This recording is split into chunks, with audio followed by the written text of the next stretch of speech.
काय केला विवाह झाला या मालिकेतली 17वे व्हिडिओ आज घेऊन आलेला आहे, ज्याच्यामध्ये कोल्हापूरमध्ये 1997 साली जन्माला आलेल्या म्हणजे 26 वर्षे वयाच्या मुलीने माझ्याकडून 19 जुलै 2023ला मार्गदर्शन घेतले होते. या मुलीच्या जन्मकुंडलीमध्ये कठीण योग असल्यामुळे 121 अथर्व शीर्ष आणि रुक्मिणी स्वयंवर यासोबत आणखीन एक तिसरा छोटा उपाय मी सांगितला होता. हे सगळे उपाय या मुलीने केले आणि हिचा विवाह 5 एप्रिल 2024ला झालेला आहे.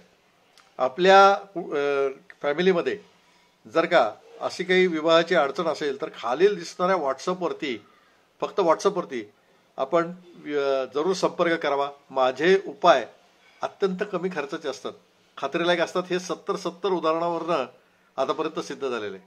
आपला लोभ असाच असावा, विवाह झाला तर आपण विवाहाचा फोटो द्यावा, ही माहिती द्यावी. आता पहा हा त्यांनी दिलेला फीडबॅक की तुम्ही लग्नाबद्दल उपाय विचारले होते आणि ते 18 फेब्रुवारीला